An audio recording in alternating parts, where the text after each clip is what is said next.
Welcome to fun and learn school. कैसे हो सब बच्चे? अच्छे हो? पढ़ते हो? ओके, तो पढ़ना बेटा। तो बेटा आज हम पढ़ने वाले हैं हिंदी में कक्षा 5 की क्लास में पाठ 1, राख की रस्सी। तो बच्चों कल हमने इसकी कहानी सुनी थी ना? बड़ा मज़ा आया था हमको। हाँ यस। तो और आज हम चैप्टर को पढ़ेंगे। हमने कहानी तो सुन ली, पर चैप्टर हमारा पार्ट उसको भी हम पढ़ेंगे ना। तो बच्चों चलो अपनी किताब को ओपन करो। हम हमारा पार्ट 1 राख की रस्सी पढ़ेंगे। ओके, तो चलो ओपन करो अपनी किताब को। बच्चों हमने राख की रस्सी की मैंने आपको आगे वाले वीडियो में कहानी सुना दी। अब हम पढ़ते हैं। राख की रस्सी हमारे पाठ का नाम है राख की रस्सी। राख मतलब रस्सियाँ होती है ना, उसकी रस्सी की बात है। इसमें कहानी है ये। देखो ये सोनक वसेन का महल है। तो चलो हम पहले रीड करते हैं, पढ़ते हैं। आप भी बेटा ध्यान देना और आप भी मेरे साथ पढ़ना।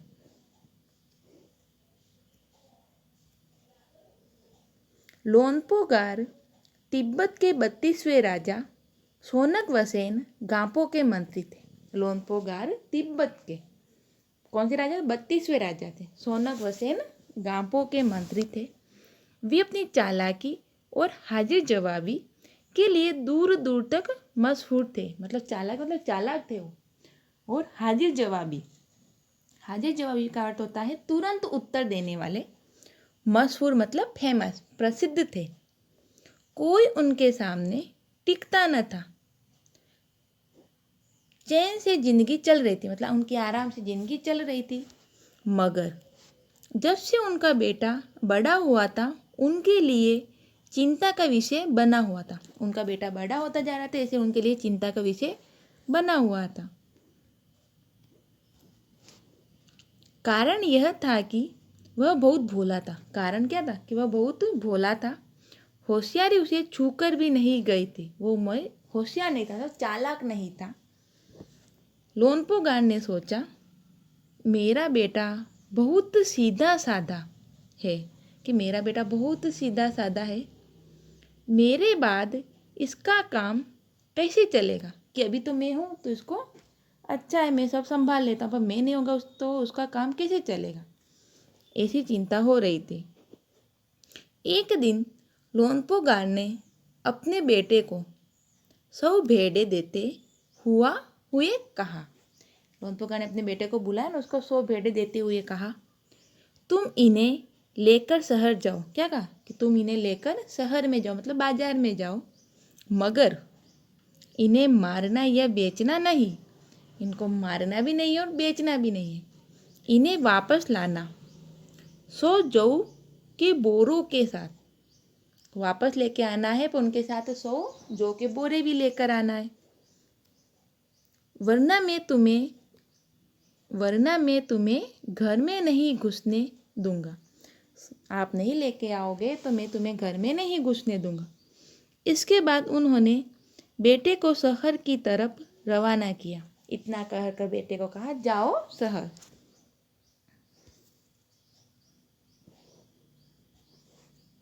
लोनपोगार का बेटा शहर पहुंच गया, मतलब बाजार में पहुंच गया। मगर इतने बोरे जो खरीदने के लिए उसके पास रुपए ही कहाँ थे। मतलब इतने पैसे उसके पास में रुपए नहीं थे जितने 100 जौ के बोरे वो खरीद सके। वह इस समस्या पर सोचने विचारने के लिए सड़क किनारे बैठ गया। सोचने लगा, वो भी सड़क के किनारे पे बैठ गया। मगर कोई हल उसकी समझ में नहीं आ रहा था। मतलब इसका कोई समाधान ही नहीं मिल रहा था उसको, कि मैं कैसे क्या करूं। वह बहुत दुखी था।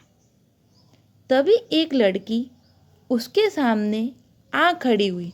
तभी वो सोच रहा था, उसी समय एक लड़की आके खड़ी हो गई। लड़की ने बोला, क्या बात है, तुम इतने दुखी क्यों हो? तो लोनपोगार के बेटे ने अपना हाल कह सुनाया। लोनपोगार के बेटे ने अपना हाल सुनाया कि भाई ऐसा हुआ है, मेरे पापा ने मुझे ऐसा कहा है, पर मैं क्या करूं? इसमें इतना दुखी होने की कोई बात नहीं। लड़की ने बोला कि इसमें इतना दुखी होने की कोई बात नहीं है, मैं इसका हल निकाल देती हूँ। इतना कहकर लड़की ने भेड़ों के बाल उतारे। लड़की ने लड़के को बोला कि इसमें कोई चिंता की बात नहीं है, इसका समाधान अभी मैं कर देती हूँ। इतना कहकर लड़की ने भेड़ के बाल उतारे और उन्हें बाजार में बेच दिया। जो रुपए मिले उनसे जौ के 100 बोरे खरीद कर उसे घर वापस भेज दिया। भेड़ के बाल काटे, बाल बेचकर जो रुपए मिले उनसे जौ के बोरे खरीद कर लड़के को घर भेज दिया। लोनपो गार के बेटे को लगा कि उसके पिता बहुत खुश होंगे। क्या लगा कि उसके पिताजी बहुत खुश हो जाएंगे। मगर उसकी आप बीती मतलब उसकी बात, उसकी पूरी बात कहानी मतलब आप बीती पर उन्होंने ध्यान नहीं दिया। उसकी पूरी बात पर उसके पिताजी ने कोई ध्यान नहीं दिया। वे उठकर कमरे से बाहर चले गए और वो उठे और कमरे के बाहर चले गए। दूसरे दिन उन्होंने अपने बेटे को बुलाकर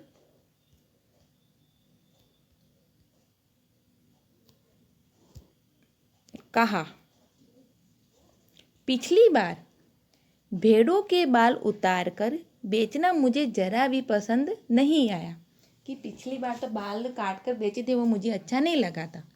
अब तुम दोबारा उन्हीं भेड़ों को लेकर जाओ, उनके साथ जौ के 100 बोरे लेकर ही लौटना।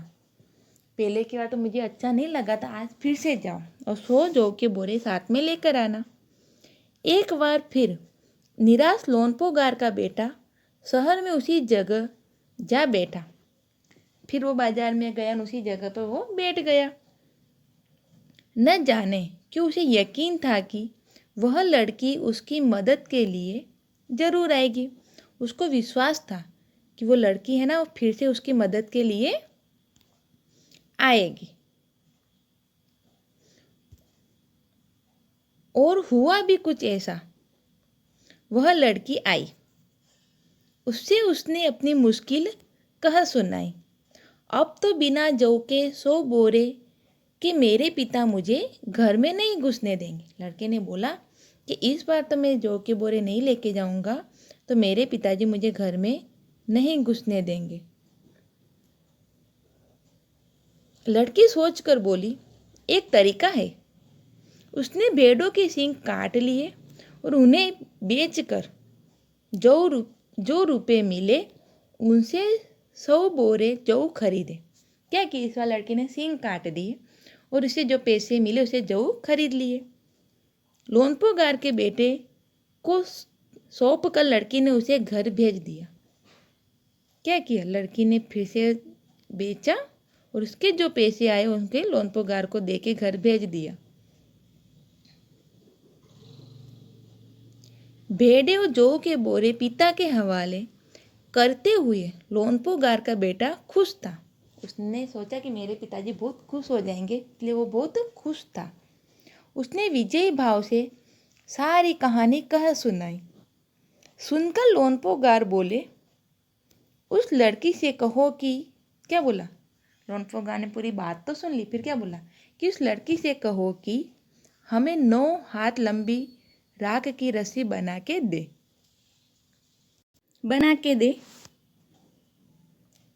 उनके बेटे ने लड़की के पास जाकर पिता का संदेश दोहरा दिया। मतलब कह दिया कि भाई मेरे पिताजी ने 9 हाथ लंबी राख की रस्सी बनाकर देने के लिए कहा है।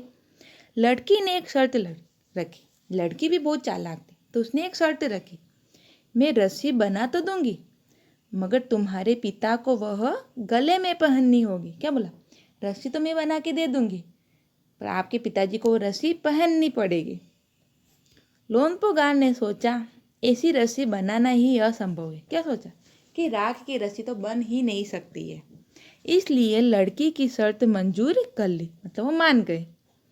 अगले दिन लड़की ने 9 हाथ लंबी रस्सी ली, उसे पत्थर के सिल पर रखा। लड़की ने क्या किया, रस्सी ली और पत्थर के ऊपर उसे रख दिया। बड़ा पत्थर था, उसके ऊपर रख दी और जला दिया, और वो रस्सी को पूरी को जला दी।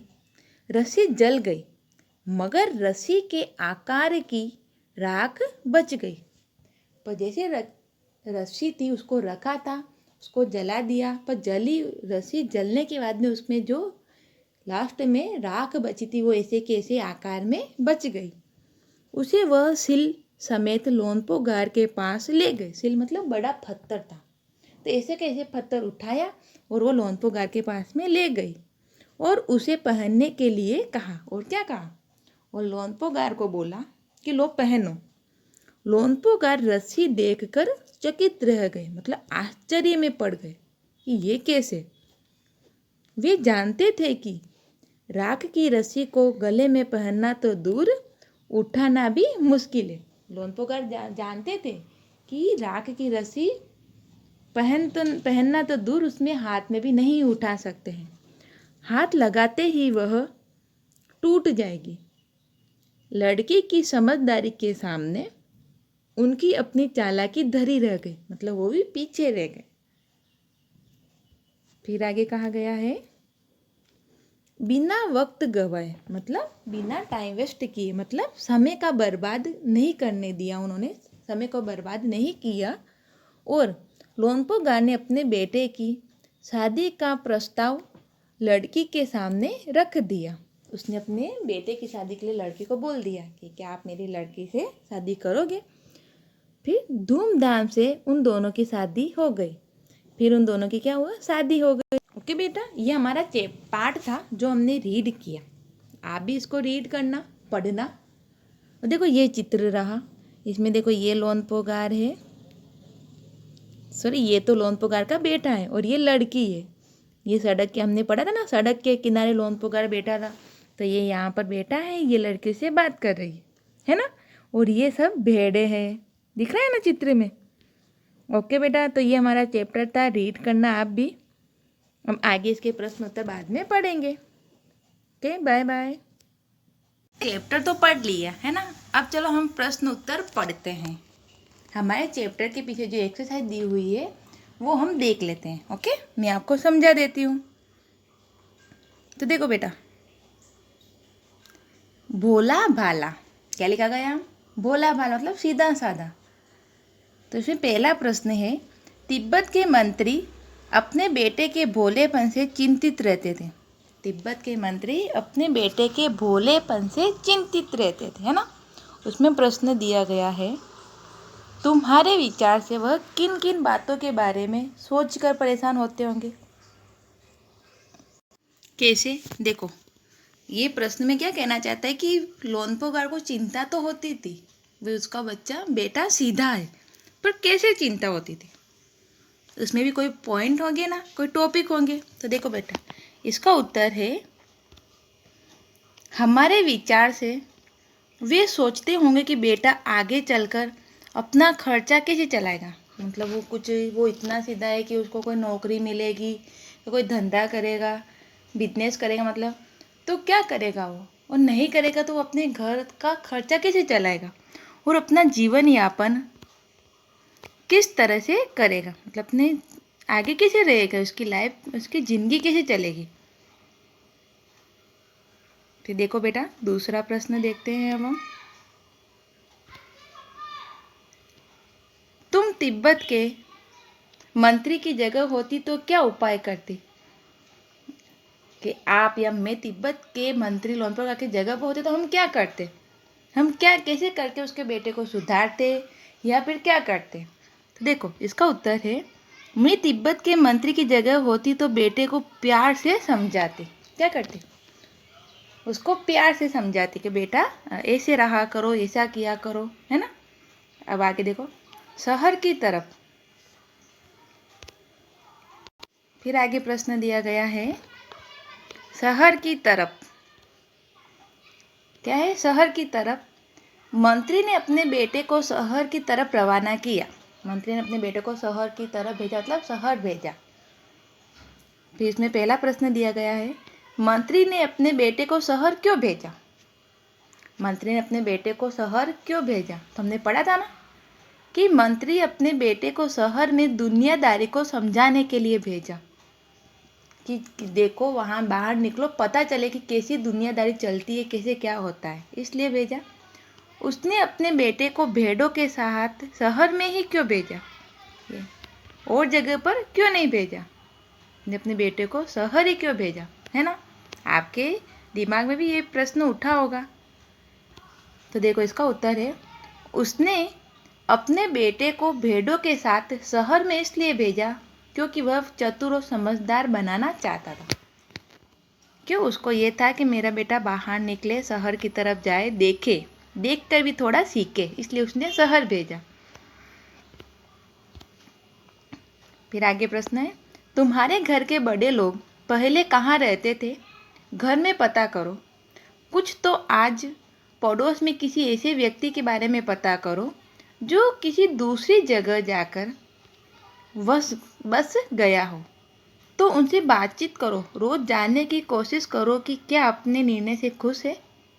क्यों? एक पुरुष, एक महिला और बच्चे से बात करो। यही भी पूछो कि उन्होंने वह जगह क्यों छोड़ दी। अभी तो बेटा कैसा है, सभी गांव से सब शहर की तरफ ज़्यादा आने लगे। आपके भी परिवार में आए होंगे, आपको भी आप अपने पापा को पूछना, अपने पड़ोसी में सभी को पूछना, कौन कहाँ पहले रहता था, अभी क्यों आए, क्या पर किसी की नौकरी के लिए कोई आता है, कोई बिजनेस के लिए आता है, कोई बच्चे पढ़ाने के लिए आता है। इसलिए अभी गाँव से शहर की तरफ ज़्यादा मोह हो गया है, मतलब सभी आने लग गए, ऐसा उत्तर है। तो बच्चे इस प्रश्न का उत्तर आप अपने अनुसार लिखना, सोचना और पूछना। ओके, फिर आगे देखते हैं। जौ एक तरह का अनाज है जिसे कई तरह से इस्तेमाल किया जाता है। इसकी रोटी भी बनाई जाती है, सत्तू बनाया जाता है, सूखा भून कर भी खाया जाता है। अपने घर में और अपने स्कूल में बातचीत करके कुछ और अनाज के नाम पता करो। तो आपको पता होगा जौ अनाज है, और दूसरे क्या क्या होता है, और भी अनाज होते होंगे ना। तो देखो आप भी खाते हो घर पे, आप गेहूं की रोटी बनाती है मम्मा, मक्का की बनाती होगी, बाजरे की भी बनती है। देखो तो ये रहे गेहूं, जौ, बाजरा, चना, मक्का, सोयाबीन। और भी अनाज हो तो बेटा आप जानना, अपने घर में अपनी मम्मी को पूछना और इसमें नाम लिखना। फिर देखो आगे प्रश्न दिया गया है, गेहूं और जौ अनाज होते हैं, ये तीनों शब्द संज्ञा है। ये हमारे व्याकरण का प्रश्न है। गेहूं और जौ अलग अलग किस्म के अनाजों के नाम हैं, इसलिए ये दोनों व्यक्तिवाचक संज्ञा है और अनाज जातिवाचक। इसी प्रकार रिमझिम व्यक्तिवाचक संज्ञा है, पाठ्य पुस्तक जातिवाचक संज्ञा है ना। देखो बेटा, व्यक्ति मतलब व्यक्ति का कोई नाम होता है और वही नाम के रिलेटेड उसकी पहचान बताई जाती है, तो वो जातिवाचक कहलाता है। जैसे आपका नाम रामू है तो हो गया व्यक्तिवाचक हो गया। और आगे क्या, आप पुरुष हो तो ये आपकी जाति बता दी, मतलब पुरुषवाचक। तो देखो आगे कहा गया है, नीचे दी गई संज्ञाओं का वर्गीकरण इन दो प्रकार की संज्ञाओं में करो। लेह, धातु, शेरवानी, भोजन, तांबा, खिचड़ी, शहर, वेशभूषा। इनको हमको व्यक्तिवाचक और जातिवाचक में अलग अलग लिखना है। तो देखो बेटा, व्यक्तिवाचक में क्या क्या आएगा, ले, शेरवानी, तांबा और खिचड़ी, ये क्या कहलाता है, व्यक्तिवाचक। फिर जातिवाचक में धातु, भोजन, शहर, वेशभूषा। धातु मतलब अलग अलग तरह की होती है, पर वो धातु की जाति बताई गई। भोजन भी अलग अलग होता है, पर उसका वो बताया गया है कि भाई जाति बताई गई। उसके बाद शहर और वेशभूषा। उसी प्रकार देखो आगे भी लिखा गया है, ऊपर लिखी हर जातिवाचक संज्ञा की तीन तीन व्यक्तिवाचक संज्ञाएं खुद सोच कर लिखो। जैसे जाति, धातु, तो धातु में क्या क्या आता है, धातु में सोना, दाल, चावल। भोजन में रोटी, दाल, चावल। शहर अलग अलग होते हैं, दिल्ली, मुंबई, कलकत्ता। वेशभूषा में हम क्या पहनते हैं, कपड़े होते हैं ना, धोती, साड़ी, कमीज।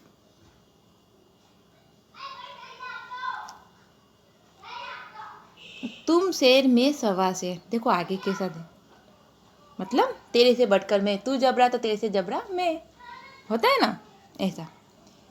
इस लड़की का तो सभी लोहा मान गए, था न सचमुच नहले पे दहला। तुमने भी यही करना होगा, तुम्हें भी यही करना होगा।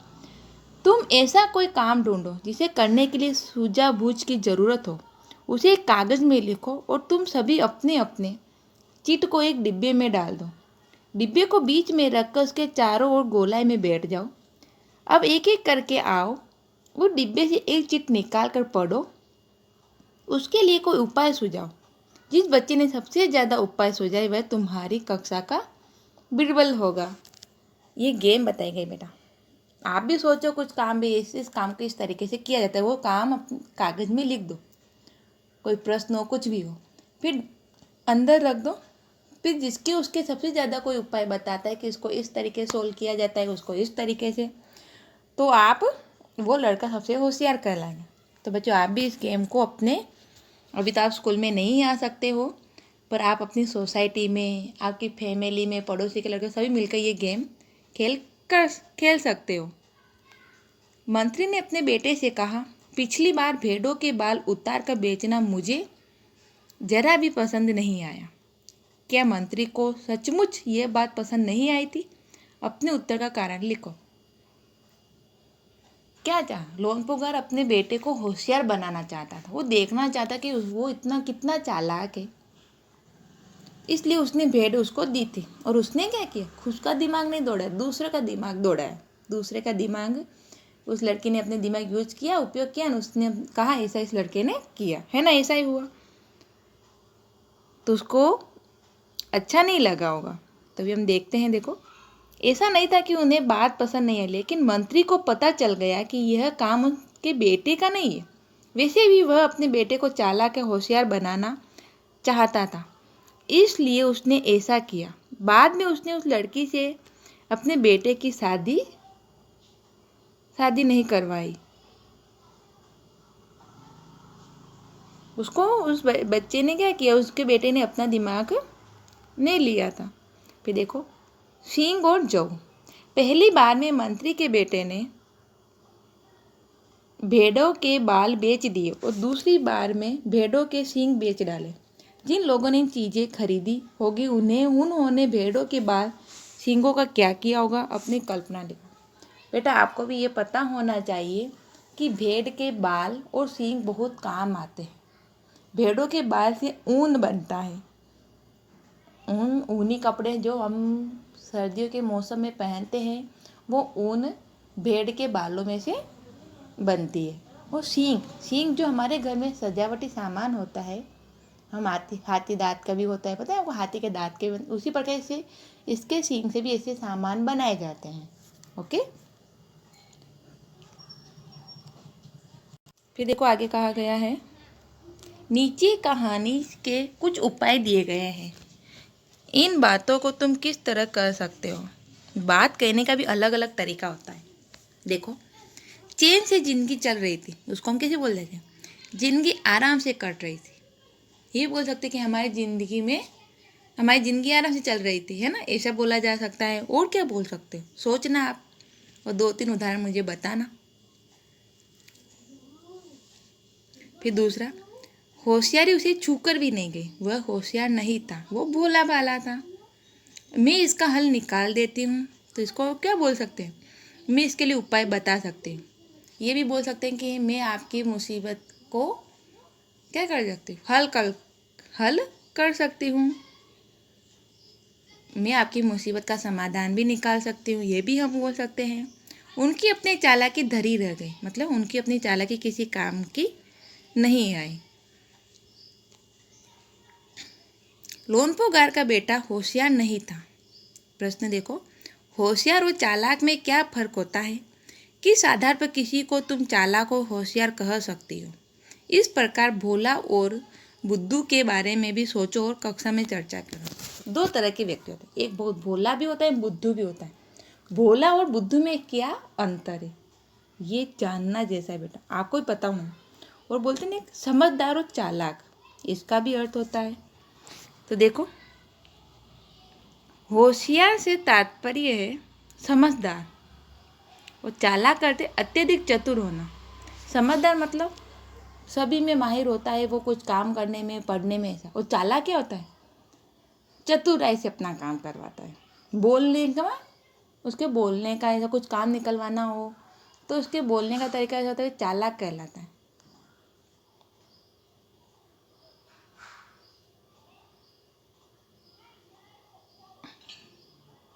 देखो, जो व्यक्ति दूसरों से काम निकलवाने के लिए तरह तरह की बातें करता है वह चालाक कहलाता है ना। और वही जो व्यक्ति समझदार से काम करता है वह समझदार कहते हैं। इसी प्रकार भोला का अर्थ सीधा साधा और बुद्धू का अर्थ बेवकूफ़। भोला मतलब सीधा होता है और बुद्धू मतलब बेवकूफ़ होता है, मतलब पागल होता है। लड़की को तुम समझदार कहोगे या बुद्धिमान? लड़की को हम बुद्धिमान भी कहेंगे, क्योंकि अपनी बुद्धि के बल पर हर समस्या का समाधान आसानी से ढूंढ लिया। उसने अपनी बुद्धि से सभी परेशानी का समाधान अपने आप, अपने अनुसार उसने ढूंढ लिया था। फिर देखो, नाम दो। कहानी में लोनपोगार के बेटे और लड़की का कोई नाम नहीं दिया गया। हाँ देखो, यहाँ पर लोनपोगार का नाम दिया पर उसके बेटे का नाम नहीं है, लड़की का भी नाम नहीं है।